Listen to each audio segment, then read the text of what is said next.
বন্ধুরা, ভারতীয় মহিলা ক্রিকেটকে ঘিরে চলে এসেছে এমন একটি বড় খবর যা জানার পর প্রতিটি ক্রিকেটপ্রেমীর নজর এখন এশিয়া কাপ 2026-এর দিকে চলে যাবে।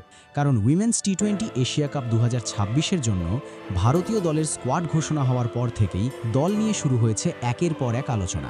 এবারের স্কোয়াডে কারা জায়গা পেলেন, কোন তারকা ক্রিকেটারের অনুপস্থিতি সবচেয়ে বেশি নজর কেড়েছে, তার পরিবর্তে কোন নতুন মুখ সুযোগ পেলেন, ভারতীয় দলের ব্যাটিং ও বোলিং বিভাগে কারা থাকছেন এবং এই দল আদৌ কতটা শক্তিশালী, আজকের ভিডিওতে সবকিছুই আপনাদের সামনে বিস্তারিতভাবে তুলে ধরব। এর পাশাপাশি জানাবো এশিয়া কাপ 2026 কবে থেকে শুরু হচ্ছে, কোথায় অনুষ্ঠিত হবে, কোন কোন দল দুটি গ্রুপে রয়েছে, ভারতের প্রথম ম্যাচ কাদের বিরুদ্ধে এবং সবচেয়ে প্রতীক্ষিত ভারত-পাকিস্তান মহারণ কবে অনুষ্ঠিত হতে চলেছে।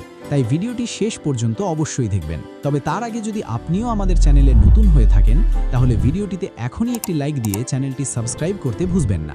বন্ধুরা, এবার প্রথমেই জেনে নেওয়া যাক উইমেন্স টি20 এশিয়া কাপ 2026-এর সম্পূর্ণ সূচি এবং টুর্নামেন্টের ভেন্যু সম্পর্কে।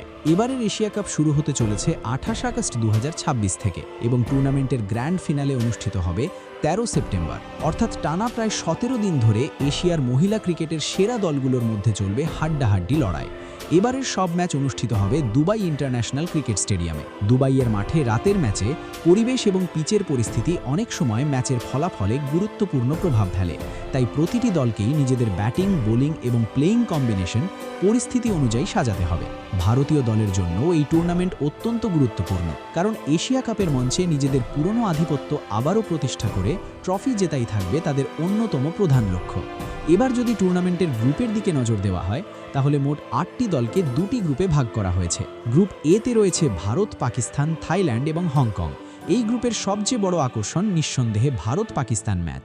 তবে শুধু এই দুই দলকে নিয়েই যে লড়াই সীমাবদ্ধ থাকবে তা নয়, থাইল্যান্ড এবং হংকংও নিজেদের সেরাটা দিয়ে বড় দলগুলোর সামনে চ্যালেঞ্জ তৈরি করতে চাইবে। অন্যদিকে গ্রুপ বিতে রয়েছে শ্রীলঙ্কা, বাংলাদেশ, সংযুক্ত আরব আমিরশাহী এবং ইন্দোনেশিয়া। শ্রীলঙ্কা আগের সাফল্যের ধারাবাহিকতা বজায় রেখে আবারও ফাইনালে যেতে চাইবে, বাংলাদেশ চাইবে নিজেদের পুরনো শক্তি কাজে লাগাতে এবং ইউএই ঘরের মাঠের সুবিধা নিয়ে বড় দলের বিরুদ্ধে চমক দিতে চাইবে।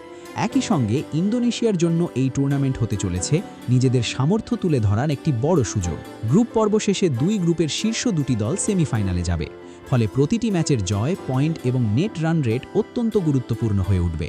বন্ধুরা, এশিয়া কাপে ভারতের রেকর্ডের দিকে তাকালেই বোঝা যায় কেন প্রতিবার এই দলকে অন্যতম ফেভারিট হিসেবে ধরা হয়। ভারতীয় মহিলা দল এই টুর্নামেন্টের ইতিহাসে একাধিকবার নিজেদের আধিপত্য দেখিয়েছে এবং এখনও পর্যন্ত 7 বার এশিয়া কাপে ট্রফি জিতেছে। ওয়ানডে এবং টি20 দুই ফরম্যাটেই ভারত নিজেদের শক্তির প্রমাণ দিয়েছে। ফলে এবারও ভারতের লক্ষ্য থাকবে আরও একটি শিরোপা জয় করে নিজেদের সাফল্যের তালিকা আরও সমৃদ্ধ করা। তবে বর্তমান ক্রিকেটে শুধু অতীতের রেকর্ড দিয়ে ম্যাচ জেতা যায় না, মাঠে নিজেদের পরিকল্পনা সঠিকভাবে বাস্তবায়ন করতে হবে এবং বিশেষ করে টি20 ক্রিকেটে পাওয়ার প্লে, মিডল ওভার এবং ডেথ ওভারে প্রতিটি মুহূর্তকে কাজে লাগাতে হবে। সেই দিক থেকে এবারের ভারতীয় দলে অভিজ্ঞ ক্রিকেটারদের পাশাপাশি তরুণ প্রতিভাদের উপস্থিতিও যথেষ্ট গুরুত্বপূর্ণ হতে চলেছে। টুর্নামেন্টের প্রথম ম্যাচ অনুষ্ঠিত হবে 28 আগস্ট, যেখানে হংকং মুখোমুখি হবে থাইল্যান্ডের। এরপর 29 আগস্ট শ্রীলঙ্কার বিরুদ্ধে খেলবে আয়োজক সংযুক্ত আরব আমিরশাহী। আর ভারতীয় সমর্থকদের জন্য অপেক্ষার অবসান হবে 30 আগস্ট, যখন ভারতীয় মহিলা দল নিজেদের এশিয়া কাপ অভিযান শুরু করবে থাইল্যান্ডের বিরুদ্ধে। এরপর 31 আগস্ট বাংলাদেশ খেলবে ইন্দোনেশিয়ার বিরুদ্ধে এবং 1 সেপ্টেম্বর পাকিস্তান মুখোমুখি হবে থাইল্যান্ডের। অর্থাৎ গ্রুপ পর্বের শুরু থেকেই প্রতিটি ম্যাচ গুরুত্বপূর্ণ হতে চলেছে। বিশেষ করে ভারত এবং পাকিস্তান যখন একে অপরের বিরুদ্ধে মাঠে নামবে তখন সেই ম্যাচ ঘিরে উত্তেজনা যে অন্য সব ম্যাচের তুলনায় অনেকটাই বেশি থাকবে তা বলাই যায়।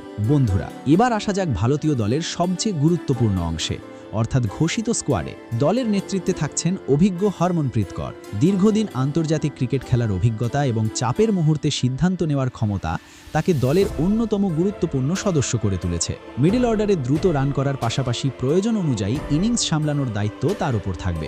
দলের সহ অধিনায়ক স্মৃতি মান্ধানা ওপেনিংয়ে ভারতের বড় ভরসা। বাঁহাতি এই ব্যাটারের ক্লাসিক শট এবং দ্রুত রান তোলার ক্ষমতা ভারতকে শুরুতেই ভালো অবস্থায় নিয়ে যেতে পারে।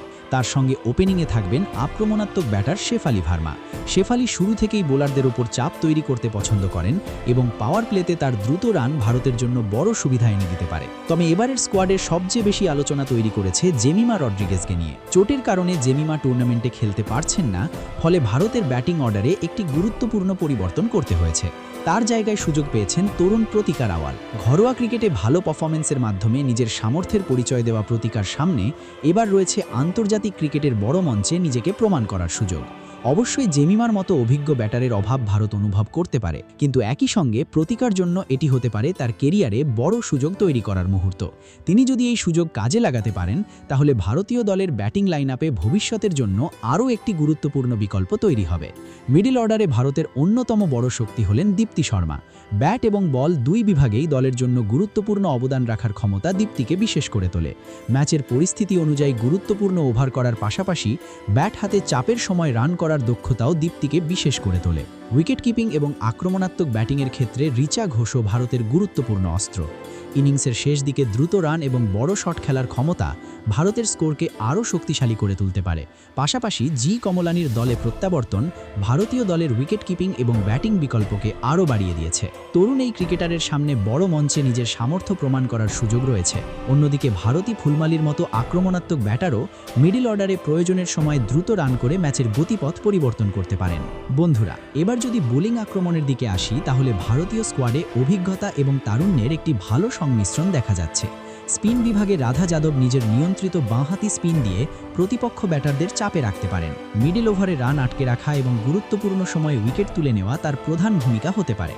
এর পাশাপাশি প্রেমা রাওয়াতের মতো তরুণ স্পিনারের উপস্থিতিও ভারতকে অতিরিক্ত একটি বিকল্প দিচ্ছে। দলের পরিস্থিতি এবং অন্যান্য ক্রিকেটারদের ফিটনেসের ওপর ভিত্তি করে তার ভূমিকা নির্ধারিত হতে পারে। তরুণ ক্রিকেটারদের এভাবে বড় টুর্নামেন্টের স্কোয়াডে সুযোগ দেওয়া ভারতীয় মহিলা ক্রিকেটের জন্য ভবিষ্যতের জন্য গুরুত্বপূর্ণ।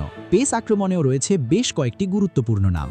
অরুন্ধতী রেড্ডি নতুন বল থেকে শুরু করে ডেথ ওভার পর্যন্ত দলের জন্য কার্যকর হতে পারেন। তার সঙ্গে তরুণ পেসার ক্রান্তি গৌড়ের উপস্থিতি ভারতীয় বোলিং ইউনিটে বাড়তি গতি এবং বৈচিত্র্য যোগ করে। ক্রান্তির পেস এবং বাউন্স প্রতিপক্ষ ব্যাটারদের অস্বস্তিতে ফেলতে পারে। তবে ভারতীয় পেস আক্রমণের সবচেয়ে বড় ভরসাগুলোর মধ্যে অবশ্যই থাকবেন রেণুকা সিং ঠাকুর। নতুন বলে সুইং করানোর দক্ষতা এবং শুরুতেই উইকেট তুলে নেওয়ার ক্ষমতার কারণে রেণুকা প্রতিপক্ষ টপ অর্ডারের জন্য বড় হুমকি হয়ে উঠতে পারেন। বিশেষ করে পাওয়ার প্লেতে তার কাছ থেকে দ্রুত উইকেট পাওয়া গেলে ভারত শুরুতেই ম্যাচের উপর নিয়ন্ত্রণ তৈরি করতে পারবে। এর পাশাপাশি তরুণ স্পিনার এন শিরাচরণের উপরও নজর থাকবে। নিয়ন্ত্রিত বোলিং, ফ্লাইট এবং মিডল ওভারে রান আটকে রাখার ক্ষমতা তাকে গুরুত্বপূর্ণ বিকল্প করে তুলতে পারে। অন্যদিকে নন্দিনী শর্মাকে পেস আক্রমণে আরও একটি তরুণ বিকল্প হিসেবে দেখা হচ্ছে। ডেথ ওভারে ইয়র্কার এবং বিভিন্ন ধরনের ভ্যারিয়েশন ব্যবহার করে রান আটকানো এবং গুরুত্বপূর্ণ সময়ে উইকেট তুলে নেওয়াই হতে পারে তার প্রধান দায়িত্ব। ফলে ভারতীয় বোলিং আক্রমণে যেমন অভিজ্ঞ রেণুকা, দীপ্তি এবং রাধার মতো ক্রিকেটার রয়েছেন, তেমনি তরুণদেরও নিজেদের সামর্থ্য প্রমাণ করার সুযোগ রয়েছে। সবকিছু মিলিয়ে উইমেন্স টি20 এশিয়া কাপ 2026-এর জন্য ভারতীয় দলকে যথেষ্ট ভারসাম্যপূর্ণ বলেই মনে হচ্ছে। ব্যাটিংয়ে স্মৃতি মান্ধানা, শেফালি ভার্মা, হরমনপ্রীত কৌর, দীপ্তি শর্মা এবং রিচা ঘোষের মতো ক্রিকেটাররা দলকে শক্তি দিচ্ছেন। আবার বোলিংয়ে রেণুকা সিং ঠাকুর, রাধা যাদব, অরুন্ধতী রেড্ডি এবং অন্যান্য তরুণ বোলাররাও গুরুত্বপূর্ণ ভূমিকা পালন করতে পারেন। জেমিমা রড্রিগেজের অনুপস্থিতি অবশ্যই একটি বড় পরিবর্তন, কিন্তু তার জায়গায় প্রতিকা রাওয়ালের মতো তরুণ ক্রিকেটারকে সুযোগ দেওয়া হয়েছে। এখন দেখার বিষয় এই নতুন কম্বিনেশন কতটা সফল হয় এবং ভারতীয় দল টুর্নামেন্টের গুরুত্বপূর্ণ ম্যাচগুলোতে নিজেদের সেরা পারফরম্যান্স দিতে পারে কিনা। আর সবশেষে যে ম্যাচটির দিকে গোটা ক্রিকেট বিশ্বের নজর থাকবে, সেটি হলো ভারত বনাম পাকিস্তান। দুই দলের মুখোমুখি লড়াই মানেই বাড়তি উত্তেজনা, বাড়তি চাপ এবং সমর্থকদের মধ্যে আলাদা আবেগ। ভারতীয় দল অবশ্যই সেই ম্যাচে নিজেদের শক্তি প্রমাণ করে জয় তুলে নিতে চাইবে, কিন্তু পাকিস্তানও যে কোনো সময় চমক দেওয়ার ক্ষমতা রাখে। তাই সেই মহারণে ছোট্ট একটি ভুলও ম্যাচের ফলাফল বদলে দিতে পারে। পাশাপাশি প্রতিকা রাওয়াল এবং জি কমলানির মতো তরুণ ক্রিকেটাররা বড় মঞ্চে নিজেদের কতটা মেলে ধরতে পারেন সেটিও নজরে থাকবে। শেষ পর্যন্ত ভারত কি অষ্টমবারের মতো এশিয়া কাপের ট্রফি নিজেদের ঘরে তুলতে পারবে, নাকি এবার অন্য কোনো দল চমক দেখিয়ে শিরোপা দখল করবে? তার উত্তর মিলবে টুর্নামেন্টের মাঠেই। আপনাদের কি মনে হয়, এবারের ভারতীয় মহিলা দল কি এশিয়া কাপের ট্রফি জিততে পারবে? জেমিমার অনুপস্থিতিতে প্রতিকা রাওয়াল কি তার সুযোগ কাজে লাগাতে পারবেন? আর ভারত পাকিস্তান ম্যাচে কোন দল এগিয়ে থাকবে? আপনাদের মতামত অবশ্যই কমেন্ট সেকশনে জানাতে ভুলবেন না। ধন্যবাদ সবাইকে।